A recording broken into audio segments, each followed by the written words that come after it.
Salut à tous et bienvenue dans cette autre vidéo dédiée à l'apprentissage du logiciel console multiphysique où dans ce projet nous allons essayer tant bien que mal de modéliser un capteur à pression. Ok, déjà notre modèle sera basé sur un modèle 2D et que voici nous présentons directement dans le logiciel console multiphysique. Pour ceux qui veulent voir la méthode de modélisation ou du moins comprendre comment ça a été modélisé ce capteur à pression, vous laissez un commentaire. Là, ça va nous permettre de vous montrer comment modéliser parce que déjà dans notre chaîne, nous avons déjà eu à faire tellement de vidéos sur la modélisation que nous ne pouvons plus réellement faire des projets en montrant la modélisation car nous supposons que beaucoup d'apprenants qui nous suivent depuis déjà 3 ans aujourd'hui, sont déjà capables de modéliser tranquillement sur le logiciel console. Toutefois, nous vous présentons directement le modèle que voici. Voici le modèle console ici à l'écran. On peut observer les différentes. Je vais essayer d'expliquer.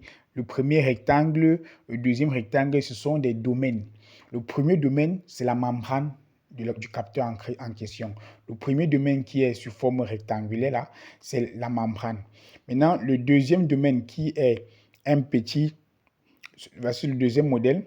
Le deuxième domaine qui est affiché en couleur rouge ici, il est appelé le conducteur en principe. C'est le conducteur qui va nous permettre de voir, d'évaluer, de mettre une tension de courant à l'intérieur et à base des différentes pressions, ça va provoquer une résistance où on pourra avoir le courant, on pourra avoir la résistance interne et le courant électrique qui circule à l'intérieur. Donc, voici premièrement notre modèle. Notre modèle est constitué de deux dispositifs, de deux modèles à savoir, de deux domaines à savoir, pardon. On a le domaine 1 qui est la membrane, le domaine 2 qui est le domaine conducteur. Domaine conducteur. OK. Déjà, la géométrie étant présentée, nous passons directement à la présentation des différents matériaux qui vont accompagner notre projet. Parce que le matériau est aussi important dans ce qui concerne le capteur à pression. Tu utilises tel matériau, à la fin des comptes, tu vas avoir telle résistance. Tu utilises tel truc, tu vas avoir tel élément. Donc, vraiment, il est primordial de prendre le soin de bien modéliser votre domaine pour avoir la différence entre la membrane et l'élément conducteur. Et de deux, bien définir vos matériaux pour savoir réellement qu'est-ce qu'on veut obtenir à la fin de notre calcul. Ok, les deux géométries étant déjà présentées, nous passons directement aussi à la présentation des matériaux. Pour les matériaux, on va cliquer ici sur le silicone. Vous pouvez voir ici le silicone. Élément 1, voilà les différents éléments. Voilà le silicone en question. On peut voir ici, quand on clique sur 1, toutes les parties affichées en vert sont des éléments définis comme le silicone. Et en 3, on peut aussi observer qu'il y a l'élément défini comme le silicone. Maintenant, on part dans le P-silicone dopé. Le P-silicone dopé, c'est l'élément on va injecter une tension à l'intérieur et on va voir comment se comporte notre capteur. Voici le P-silicone ici. On peut observer, voici la membrane du P-silicone qui est affichée en bleu, d'où la différence. L'autre est en vert et l'autre est en bleu. Voilà la différence au niveau des matériaux. Quand on a affiché le P-silicone, on peut abaisser là, on voit directement ses propriétés. Voilà les propriétés du P-silicone ici à l'écran. Que voici, nous vous présentons les propriétés du P-silicone dopé, pardon. Et voilà la membrane qui est constituée. Voilà aussi ses propriétés caractéristiques du matériau en question. Voilà les propriétés caractéristiques. Voilà les différentes propriétés caractéristiques de la membrane. Voilà. Les matériaux déjà étant définis, maintenant nous passons à la troisième étape qui est la physique. Quelles sont les différentes physiques à utiliser dans notre capteur à pression? On a deux physiques à utiliser qui sont primordiales. La première physique, c'est la mécanique du solide que voici. Mécanique du solide que voici. Où nous avons appelé la mécanique du solide que voici, et où nous avons appelé l'encastrement. On vient ici dans physique, On vient ici dans frontière. On fait appel à l'encastrement que voici. Dans l'encastrement, on définit deux limites. Les limites de l'encastrement. Je prends un exemple de la limite d'encastrement. Les limites d'encastrement sont les zones où il y aura, les endroits seront fixes. Il n'y aura pas de mouvement, il n'y aura pas de déformation. Elles sont fixes. Maintenant, ici, là, on vient toujours dans frontière ici. Changement sur frontière. On clique sur changement sur frontière et on vient définir uniquement la pression. Vous voyez où j'ai défini la pression. J'ai défini la pression ici, tout là, en haut et en bas. J'ai défini la pression là en haut et en bas. Et maintenant, j'ai quelque chose que j'ai oublié de vous signaler au départ. Au départ, je suis allé dans paramètres que voici. J'ai défini la pression à 0 puisque je vais utiliser une pression variable. Quand j'utilise une pression variable, au départ, je mets la pression à 0. Maintenant, je mets une tension de 5 volts. En fait, j'ai défini tous les éléments qui vont me permettre toutes les conditions limites d'un paramètre à la base. Donc, je définis d'abord toutes les conditions limites d'un paramètre à la base. Maintenant, quand j'ai défini toutes ces conditions, je viens ici dans changement de frontière dans notre physique, comme je vous ai dit. Je définis la pression, je mets P uniquement. Voilà les différentes frontières où j'ai défini la pression en question. Donc, ce sont ces deux frontières-là qui vont faire varier. Et maintenant, au niveau de l'encastrement, vous voyez que si on met une pression ici, on met une pression là, en principe, il est censé plier notre capteur pour éviter que les différentes pressions se dissipent. Voilà pourquoi on a appelé l'encastrement ici au niveau des deux éléments, des deux frontières, c'est pour éviter que notre pression se dissipe et qu'ils ne puissent pas créer la résistance que nous entendons, ou du moins un courant électrique variable. OK. Maintenant, on a fini avec la partie mécanique des solides. Maintenant, la deuxième physique est le courant électrique, qui est l'élément central de notre calcul. Pourquoi? Parce que c'est là-bas qu'on va définir une tension entrante et une tension sortante. Maintenant, ici, qu'est-ce qu'on fait? On vient ici toujours dans frontière, comme aussi nous sommes déjà dans courant électrique, pardon. Voilà, on définit le courant électrique uniquement sur l'élément conducteur en question de notre capteur. On définit le courant électrique uniquement sur l'élément conducteur. Et comme on a défini uniquement sur l'élément conducteur, on vient en frontière, on fait appel à différents thermales, thermal 1, thermal 2, où on définit la tension d'entrée, que voici.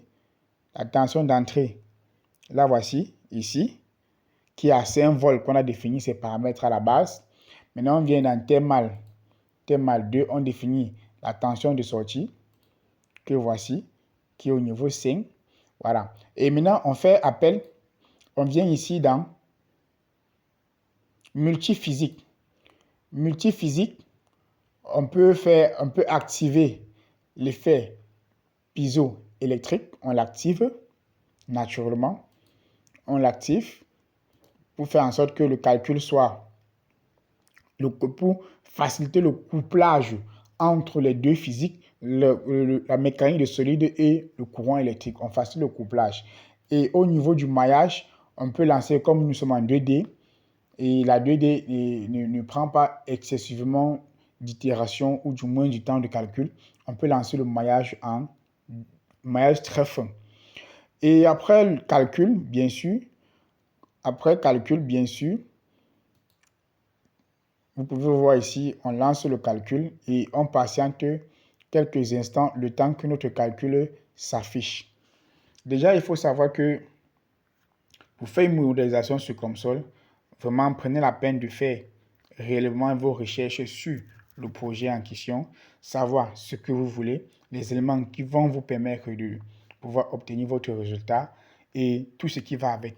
Parce qu'un travail mal ficelé à la base ne peut aboutir à aucun résultat. Ok, vous pouvez constater ici avec moi que le résultat a été affiché. Voilà les différents. On peut voir ici la contrainte. Ah, j'ai oublié de vous présenter les éléments. Je viens par exemple au niveau ici, parce que j'avais prédéfini à la base, donc du coup, je vais seulement vous expliquer. Ici, au niveau de l'étude, on a fait appel